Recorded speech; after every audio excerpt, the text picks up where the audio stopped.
I found out about my grandson's wedding from the woman who waters the plants 2 doors down. She leaned over the fence, smiling, and asked if I was excited for Marcus's big day. I smiled back and said yes, because I didn't know what else to do.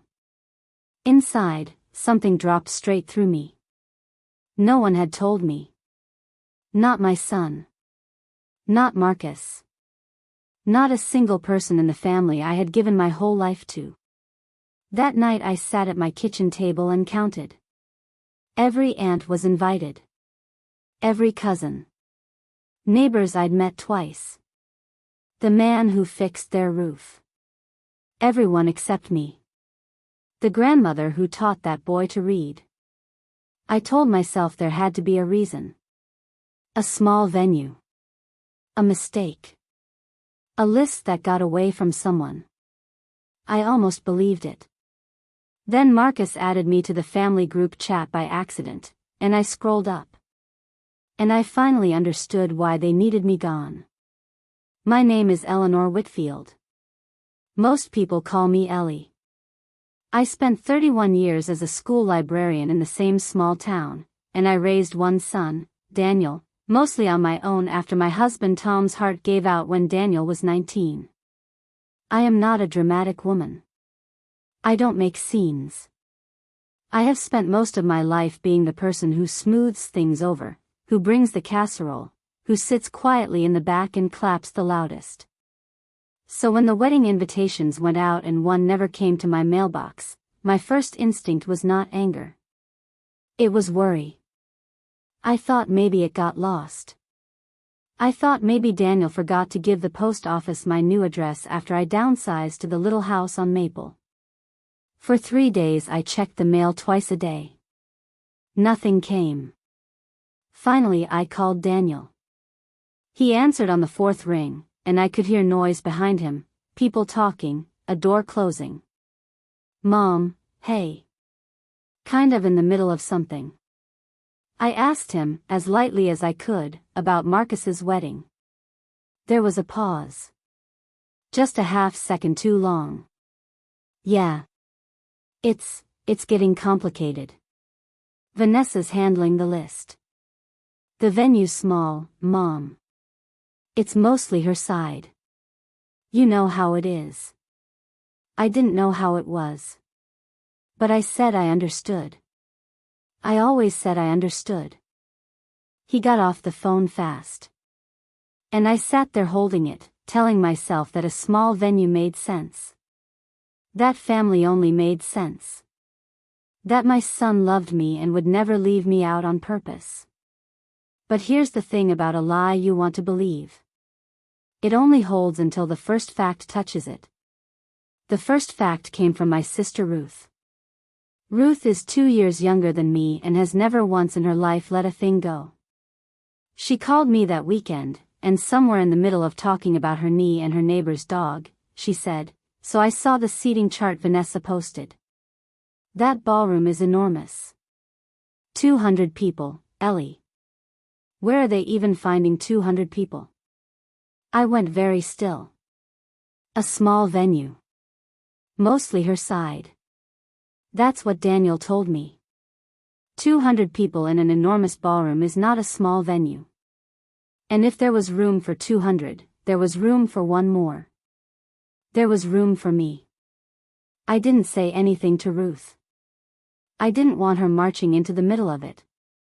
But after we hung up, I stopped telling myself the comfortable story. If it wasn't space, then what was it? I decided to do something I almost never do. I decided to ask directly. Not Daniel, he'd already shown me he would slide away from the question. I called Marcus. My grandson is 26, and despite everything, he has a good heart. When he was little he practically lived at my house.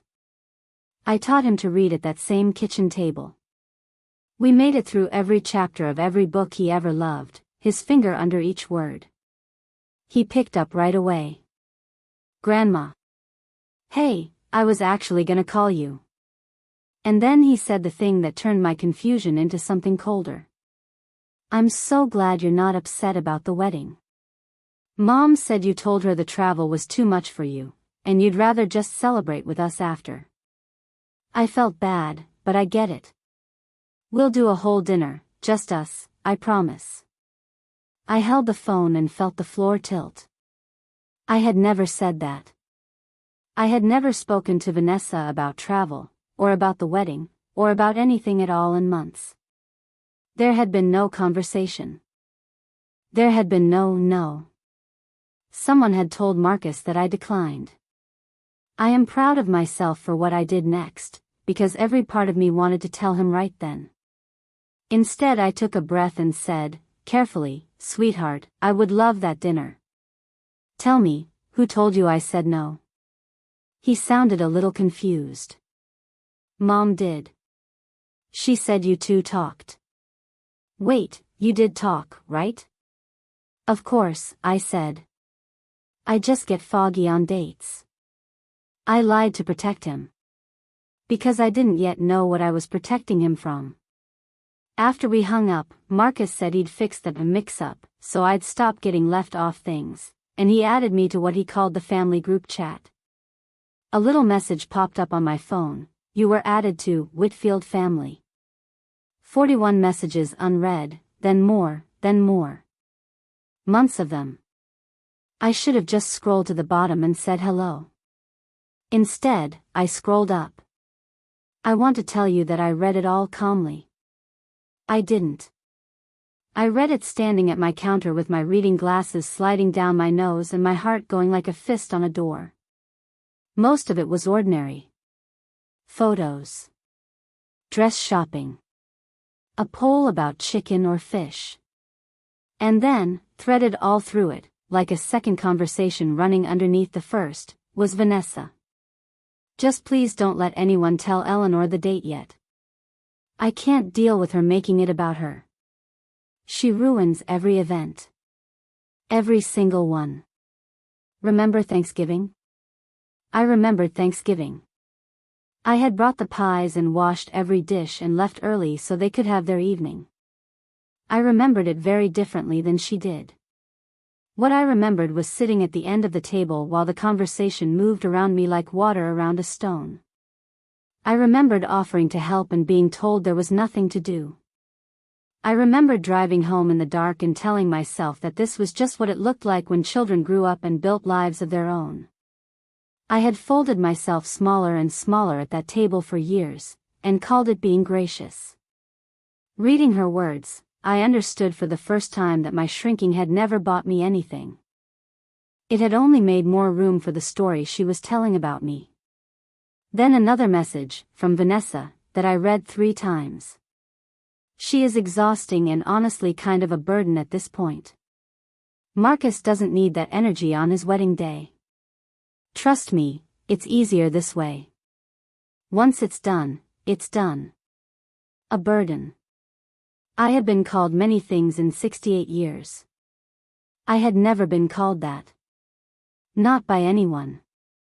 Certainly not by the family I had bent my whole life around. And then, below that, a reply from my own son. From Daniel. Just 4 words. "Yeah. You're probably right." I set the phone down. I had to. My hands weren't steady. For a long time I just stood there in my kitchen, in the quiet, and let it move through me. The hurt first.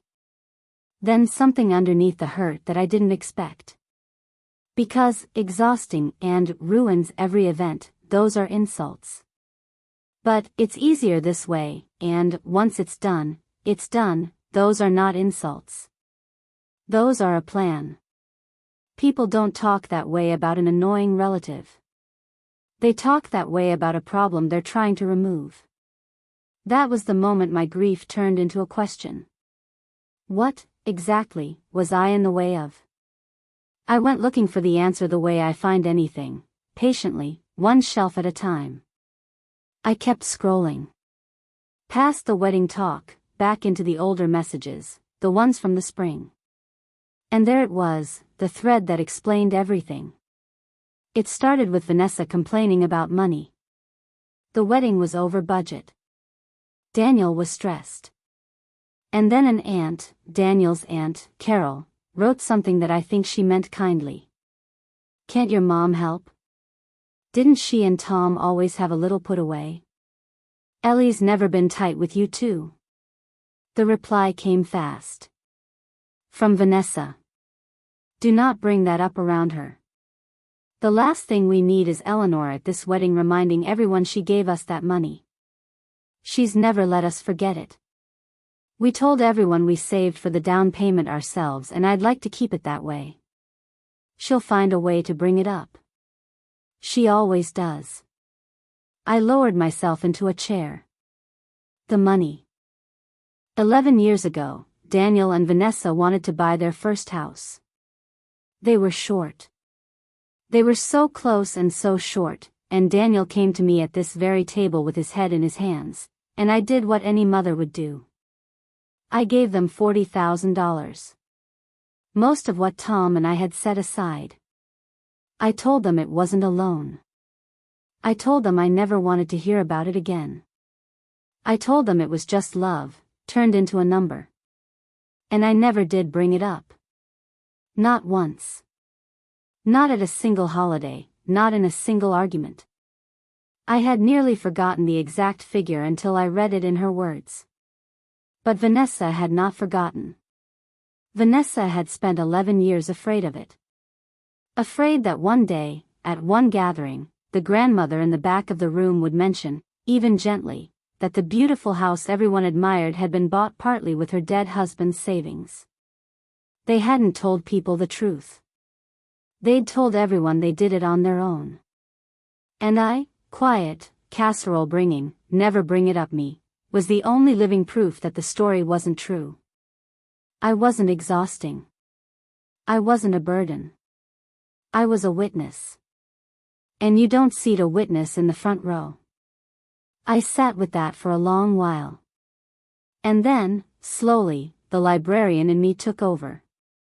Because I have spent my whole life around one simple idea: a claim is only worth what you can document. She had her version in writing. So I would make sure I had mine. I called Ruth before I did anything. I needed one person in the world who would tell me I wasn't imagining it. I read her a few of the messages over the phone, and for once in her life my sister was silent.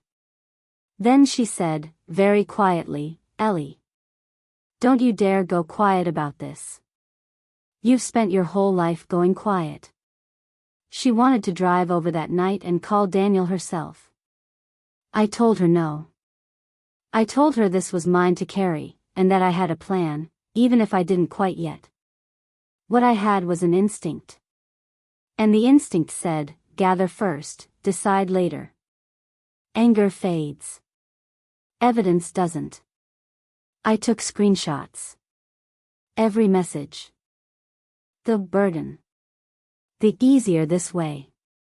The thread about the money, where she said in her own words that they'd told everyone they saved it themselves.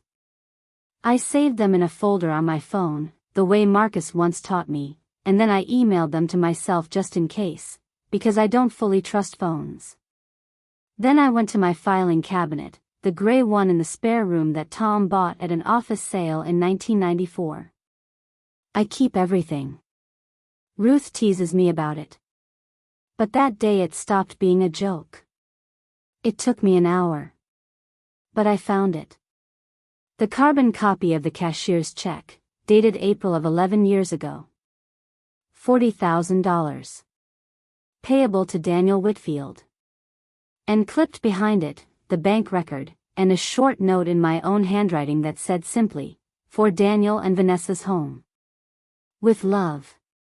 Mom." I sat on the floor of that spare room holding the proof of my own generosity, and I cried, but not the way you'd think. I wasn't crying because they'd hurt me. I was crying because I finally understood that the thing they were ashamed of was the kindest thing I ever did. Now I had a choice to make, and I knew it was the most important one. I could send those screenshots to the whole family group chat. I could blow Vanessa's careful story to pieces in front of every aunt and cousin and the man who fixed their roof. Part of me wanted to. I won't pretend otherwise. But I kept thinking about Marcus.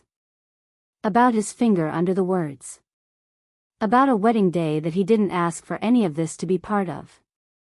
If I detonated the truth in that chat, it would hurt him as much as her.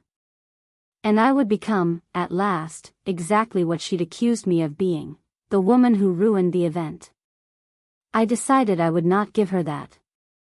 I would tell the one person who deserved the truth, and I would let him decide what kind of family he wanted to stand in front of.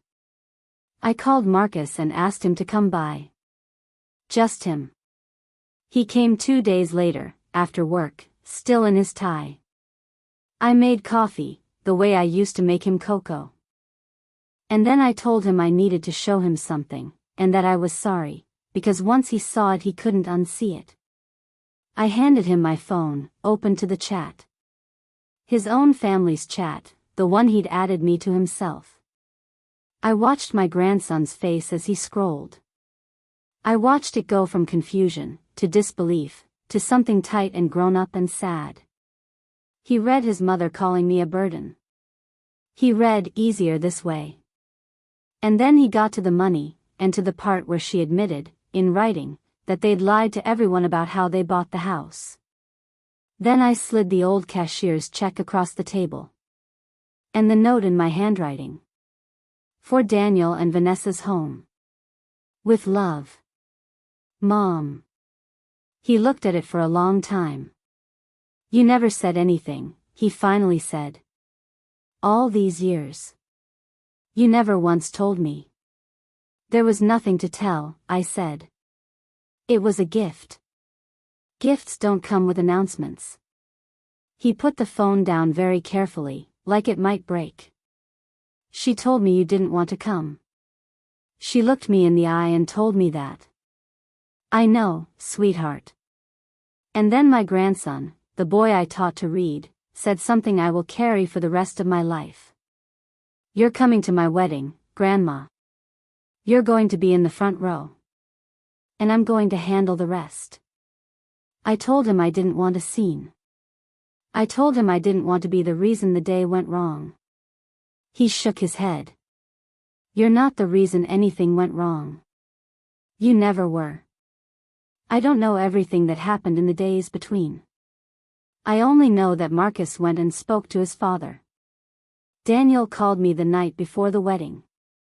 For the first time in months, he wasn't rushed. He was quiet. I could hear that he'd been crying. Mom, he said. I don't have a good excuse. I let her run it because it was easier, and because every time I looked at that house I felt like I owed you something I could never pay back, and somewhere along the way letting you disappear felt simpler than facing that. That's the truth. It's an ugly truth. It was ugly. But it was true. And I had spent enough of my life accepting pretty lies to know that an ugly truth, finally spoken, is worth more than all of them. I don't need to be paid back, Daniel, I told him. I never did. I needed to not be erased. I know, he said. I know that now. The confrontation I'd been bracing for never happened the way I imagined. There was no shouting match, no grand speech. There was just a wedding. I arrived in the blue dress I'd bought and almost returned. Vanessa saw me in the lobby. Her face did something complicated, surprise, then calculation, then a stiff, cornered smile. She came over quickly, voice low. Eleanor. I didn't realize you were, I thought the travel was. We both know what you thought, I said. Quietly. Just for her. I read it. All of it. Including what you wrote about the money. The color left her face. I'm not here to embarrass you, I went on. I'm not going to say a word to anyone. Not because you deserve that kindness, because Marcus does. But you and I are done pretending. I know exactly who I am in this family. And it isn't a burden. It's the woman who paid for the roof over your head and never asked for so much as a thank you. She opened her mouth. Nothing came out. There is no deflection for a fact you put in writing yourself. Then a young man's voice said, "Grandma. You're up front with me." Marcus took my arm in front of everyone. He walked me past the rows of relatives, past the aunts and the cousins and the man who fixed their roof, all the way to the front, and he sat me in the first seat on the family side. The seat that says, to everyone watching, "This is the person who matters." I watched my grandson get married from 3 feet away. When he and his bride turned to face the room, the first thing he did was find my eyes. I thought about all the years I had spent at the backs of rooms. The recitals where I sat behind taller parents. The holidays where I drove home in the dark. I had told myself, every single time, that love meant making yourself small enough to fit into whatever space was left over. Sitting in that front row, with my grandson's hand still warm where it had held my arm, I understood that I had been wrong about that for a very long time. Love that asks you to disappear is not love. It is convenience wearing love's coat. Nobody made a speech about Vanessa. Nobody had to. The family is not made of fools. They saw the grandmother who was supposedly too tired to travel sitting in the place of honor, escorted there by the groom himself.